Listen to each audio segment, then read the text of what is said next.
America અને Iran સામેનું યુદ્ધ કેટલું ભારે પડી રહ્યું છે, રોજનો ખર્ચ કેટલો થઈ રહ્યો છે, ડોનાલ્ડ ટ્રમ્પે ઈરાનમાંથી પાછા આવી જવાની અને યુદ્ધ સમેટવાની તૈયારી કેમ શરૂ કરી દીધી છે. ગુજરાત સમાચારના ડિજિટલ પ્લેટફોર્મ્સ પર હું છું મયુર. આજના વિડીયોમાં આ તમામ વિષય ઉપર વાત કરીશું. મિત્રો, માની લો કે આપણે સાયકલ લઈને જતા હોઈએ અને સામે કોઈ લક્ઝરી કાર આવી જાય અને હળવી ટક્કર થાય તો વધારે નુકસાન કોને થાય? સાયકલવાળાને કે લક્ઝરી કારને? આવું જ કંઈક ઈરાન અને અમેરિકા વચ્ચેના યુદ્ધમાં પણ થઈ રહ્યું છે.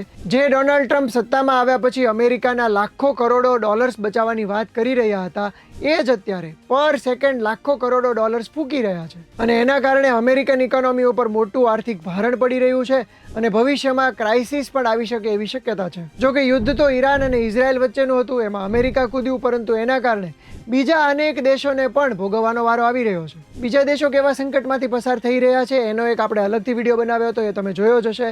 હવે વાત કરીએ અમેરિકાને આ સંકટ કેવું ભારે પડી રહ્યું છે. તો મિત્રો, Stockholm International Peace Research Institute SIPRIના ડેટા પ્રમાણે 28 ફેબ્રુઆરીથી શરૂ થયેલા આ યુદ્ધના 31મા દિવસે અમેરિકન કરદાતાઓને આ જે આખું યુદ્ધ છે એ અંદાજે 30 અબજ ડોલરમાં પડી રહ્યું છે. ભારતીય રૂપિયા પ્રમાણે આ રકમ ગણવા જઈએ તો એ આશરે 3 લાખ કરોડ જેટલી થાય છે. યુદ્ધમાં દર સેકન્ડે અમેરિકા આશરે $10,300 એટલે કે 10 લાખ રૂપિયા જેટલી રકમ ખર્ચી રહ્યું છે. યુદ્ધમાં અમેરિકાને એક દિવસનો ખર્ચ $900 મિલિયન એટલે કે 8,500 કરોડ રૂપિયા જેટલો થાય છે. એમાં સૌથી મોટો ખર્ચ દારૂગોળા અને મિસાઇલ પાછળ થાય છે, જે 35% જેટલો ખર્ચ છે. આ સિવાય ફાઇટર જેટ્સ, બોમ્બર વિમાનો અને સબમરીન્સ પાછળ પણ ખર્ચ થઈ રહ્યો છે. જહાજો પાછળ પણ રૂપિયા ખર્ચાઈ રહ્યા છે. એ ઉપરાંત ડિફેન્સ સિસ્ટમ, ઇન્ટેલિજન્સ અને સાયબર ઓપરેશન્સના ખર્ચ તો અલગ. વ્હાઇટ હાઉસના પ્રેસ સેક્રેટરી કેરોલિના લેવિટે તો ઇશારો કર્યો હતો કે આ યુદ્ધમાં ટ્રમ્પ હવે આરબ દેશોની મદદ માગે એવી શક્યતા ખરી. તો બીજી તરફ ડોનાલ્ડ ટ્રમ્પે પણ કહી દીધું છે કે ઈરાનમાં અમારો જે હેતુ હતો એ પૂરો થઈ ગયો છે, સત્તા પરિવર્તન પણ થઈ ગયું છે અને નવી જે સરકાર અત્યારે બની છે એની સાથે ચર્ચાઓ વધારે જોરશોરથી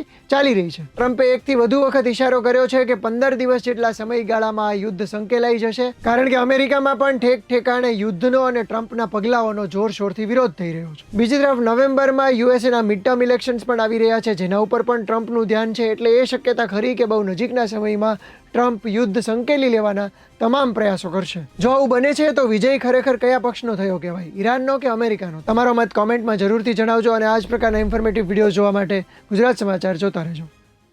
ડન. ચાલો.